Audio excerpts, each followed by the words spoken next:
सभी को नमस्कार। आज हम कुमार संभव के जो शेष श्लोक है उनके बारे में परिचर्चा करेंगे। श्लोक इस प्रकार है। शिलासयाम ताम निकेतवासिनीम निरंतरा स्वयं अंतर्वात वृष्टिषु व्यलोकयनु मिशैतस्तै डिन्मयी महातप साक्ष इव स्थिता छपा। कठोर तप करते हुए पार्वती वर्षा काल में रात्रि में खुले आकाश के नीचे शिला पर बैठी रहती थी। इसका वर्णन है कि जब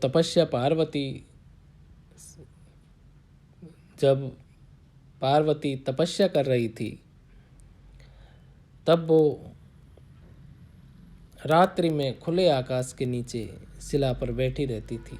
ये वर्णन है। अर्थ इस प्रकार है। अनिकेत वासिनीम यानी खुले स्थान में रहने वाली, शिलासयाम ताम पत्थर पर सोने वाली पार्वती को निरंतराशु लगातार अंतर्वात वृष्टिसु हवा से युक्त वर्षा में तड़िन्मयी उन्मिषितई विद्युत रूपी खुले नेत्रों के द्वारा देखती हुई महातपे साक्षे विशाल तपस्या की साक्षी के रूप में स्थिताई विद्यमान सी छपा यानी रात्रिया व्यलोकयन यानी देखती थी। अर्थात अनावृत खुले छत रहित स्थान पर रहने वाली तथा शिला पर शयन करने वाली उस पार्वती को निरंतर वायु गर्भित वर्षा में विद्युत रूपी नेत्रों की पलक खोलकर रातें मानो उसके महातप की साक्षी के रूप में स्थित होकर देखती थी। निरंतरासु जो शब्द आया है निर्गतम अंतरम याभ्यतासु बहुब्री से ये बना है।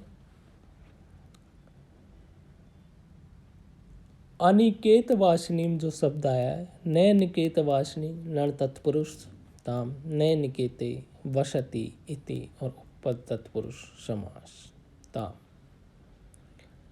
अनिकेत प्लस बस प्लस णिनी प्लस घीप प्लस द्वितीय के एक वचन से शब्द बना है। शिलासयाम जो शब्द आया है शिलायाम सेते इति शिलासया ताम शिला प्लस शी प्लस अच प्लस टाप प्लस द्वितीय के एक वचन से शब्द बना है। व्यलोकयन वी प्लस लुक प्लस लंग प्रथम पुरुष के बहुवचन से ये शब्द बना है। महातपे साक्ष्य जो शब्द आया महत तपत साक्ष्य साक्ष प्लस नी प्लस क्षण प्लस सप्तमी के एक वचन से ये शब्द बना है। उत्प्रेक्षा इसमें अलंकार है जिसका लक्षण है संभावन मतोत्प्रेक्षा प्रकृतस्य समय नियत। इसमें जो विशेष यही बताया है कि वर्षा ऋतु में जब धारा प्रवाह वर्षा होती थी, बिजलियां चमकती थी तथा बीच बीच में हवा भी चलती रहती थी, तब भी पार्वती खुले आकाश में शिला पर बैठकर तपस्या करती थी तथा रात्रि में भी उस शिला पर ही सोती थी। इस प्रकार जल वायु रात्रि आदि सभी पार्वती के तप के साक्षी हो गए। बिजली चमकने से रात्रि में पार्वती तप करते हुए स्पष्ट दिखाई देती थी। तप साक्षी के बारे में महाभारत में कहा गया है आदित्य चंद्राव नीलो अनलश्च धौर्भूमिरापो हृदयमयश्च अहश्च रात्रिश्च उभे च संदे धर्मश्च जानाति नरस्य व्रतम। अगला जो श्लोक है वो देखिए। निनाय सात्यंत हिमो तिकिरा नीला सहश्च रात्रि रुदु वास तत्परा परस्परा क्रंदिनी चक्रवाकयो पुरो वियुक्ते मिथुने कृतावती। शीतकाल में पौष मास की रात्रि में पार्वती कंठ तक पानी में खड़ी रहकर तप करती थी, इसका वर्णन है। उद्वास तत्पराशा अर्थात जल निवास में संलग्न उस पार्वती ने अत्यंत हिमोत्किरानिला अत्यंत हिमकणों की वर्षा करने वाली हवा से युक्त सहस्रात्रि पौष मास की रातों को पूरे वियुक्ते सामने ही अलग अलग हुए परस्पराक्रंदिनी एक दूसरे से मिलने के लिए यह चिल्लाते हुए चक्रवाकयो चकवा चकवी के मिथुने कृतावती जोड़े पर दया करती हुई निनाय यानी बिताया, अर्थात जल में निवास करने का व्रत ली हुई वह पार्वती अत्यधिक हिमकणों की वर्षा करने वाली पवन से युक्त पौष माह की रातों को अपने सामने ही बिछड़े हुए तथा एक दूसरे को पुकारने वाले चकवा चकवी के जोड़े पर दया करते हुए बिताती थी।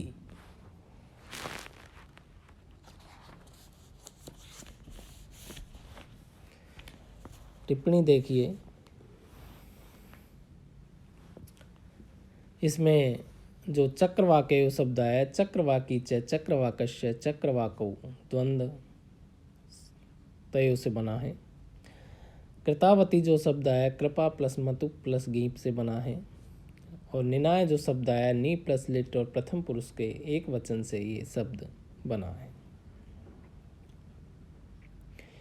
विशेष में इसमें यही बताया है कि ग्रीष्म और वर्षा ऋतु में पूर्वोक्त प्रकार से तप करने के अनंतर हेमंत ऋतु में रात्रि में गले तक जल में खड़े रहकर पार्वती तप करने लगी। रात्रि में एक दूसरे से वियुक्त चक्रवाक मिथुन के आक्रंदन को सुनकर पार्वती का हृदय उद्दीप्त नहीं हुआ तथा अपने तप की पीड़ा को भी पार्वती ने अधिक नहीं माना, अपितु उस चक्रवाक मिथुन पर पार्वती कृतावती ही हो गई। इससे पार्वती की ब्रह्मचर्य निष्ठा व्यंजित होती है। अगला श्लोक देखिए। मुखेन सा पद्य सुगंधिना निशि प्रवेपमाना धर पत्र शोभिना तुषार वृष्टि छत पद्य संपदाम सरोज संधान मिवा करोदपाम।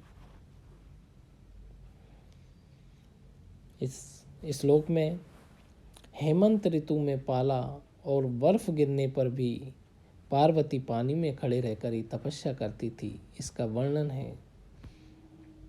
अर्थ इस प्रकार है। शा निशा उस पार्वती ने रात्रि में पद्य सुगंधिना कमल जैसी सुगंध वाले प्रवेपमाना धर कांपते हुए अद्रोष्ट रूपी पत्तों की शोभा वाले मुखेन यानी मुख के द्वारा तुषार वृष्टि क्षत हिम वृष्टि से नष्ट कमल रूपी संपत्ति वाले अपाम यानी जलों के सरोज संधानम कमल के संबंध को आकरोतिव मानो स्थापित किया था। अर्थात उस पार्वती ने कमल जैसी सुगंध वाले तथा कांपते हुए अद्रोष्ट रूपी पत्तों की शोभा वाले मुख के द्वारा हिम की वर्षा से नष्ट कमल रूपी संपत्ति वाले जलों के कमल संबंध को मानो स्थापित किया।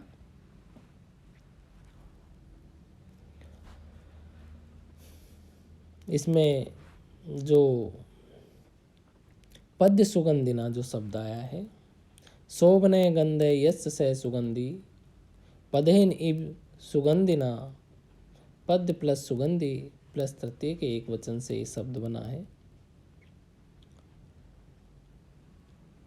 वृष्टि जो शब्द आया ब्रश प्लस केतन से ये शब्द बना है। संधानम जो शब्द आया है सम प्लस धा प्लस लू और द्वितीय के एक वचन से शब्द बना है। अलंकार इसमें उत्प्रेक्षा है जिसका लक्षण है संभावन मतोत्प्रेक्षा प्रकृतस्य समय नियत। विशेष में यही बताया गया है कि हेमंत ऋतु में हिम से कमल नष्ट हो जाते हैं, किंतु उस जल में अब भी पार्वती का मुख कमल खिला रहता था। इस प्रकार वह जल बसंत ऋतु तक निरंतर कमलों से युक्त रहता हुआ शोभा देता था। अगला श्लोक देखिए। स्वयं विशीर्ण द्रुम पर्ण व्रतिता पराहि काष्ठा तपस्यतया पुनः तदप्यपाकीर्णमता प्रियं वदाम वदत्य पर्णेति च ताम पुराविदा।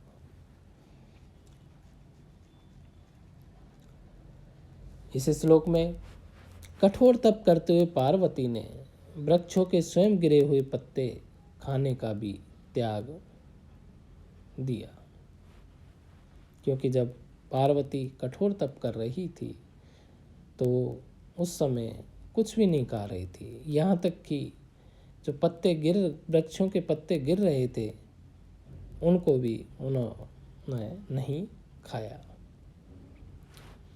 अर्थ देखिए। ही स्वयं विशीर्ण द्रुम, निश्चय ही स्वयं गिरे हुए वृक्षों के पत्तों से जीवन वृत्ति चलाना। तपस्या पराकाष्ठा, तप की चरम सीमा। तया पुनः तदपि, उसने फिर उसको भी अपाकीर्णम छोड़ दिया। अर्थात निश्चय ही स्वयं गिरे हुए वृक्षों के पत्तों से जीव का चलाना तपस्या की चरम सीमा है। पार्वती के द्वारा तो वह भी त्याग दिया गया। अतः पुरा विदा, इसलिए इतिहास बेता प्रियम वदाम ताम मधुर भाषणी उस पार्वती को अर्पणा इति बंदती। अर्पणा पत्ते ने लेने खाने वाली इस नाम वाली बदंती यानी कहते हैं। अर्थात इसलिए इतिहासज्ञ प्रिय भाषणी पार्वती को अर्पणा पत्ता ने खाने वाली भी कहते हैं। टिप्पणी देख लीजिए।